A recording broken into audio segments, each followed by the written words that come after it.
Bonjour à toutes et à tous. Aujourd'hui, nous nous penchons sur la question des différentes natures de que dans notre formation rédigée sans faute d'orthographe niveau expert. Deuxième cas de figure, que est un mot subordonnant, c'est-à-dire qu'il va permettre d'établir un lien entre une proposition principale et une proposition subordonnée. Ces deux propositions sont en relation l'une avec l'autre par le biais d'une rotule qu'on appelle une conjonction de subordination, qui ici est que. Dans ce cas-là, que peut être par exemple un pronom relatif. La race de chien que je préfère est peu connue en France, et dans ce cas-là, la plupart du temps, on a un indicatif derrière. On peut avoir un subjonctif, mais la plupart du temps, on a un indicatif.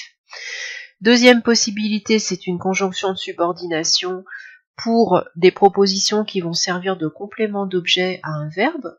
Je préfère quoi que tu m'attendes ici. Viens là, pourquoi que je vérifie ton cartable.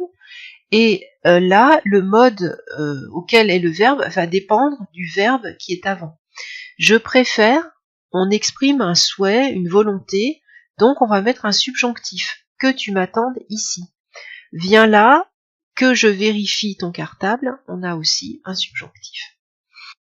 Il peut être ce que, pronom interrogatif indirect, précédé de ce, dis-moi ce que tu veux, dis-moi ce que tu penses, dis-moi ce que tu souhaiterais obtenir de moi, par exemple. Là, c'est pareil, le que n'a pas d'influence majeure sur le mode du verbe, tout va dépendre du verbe qu'on a dans la principale.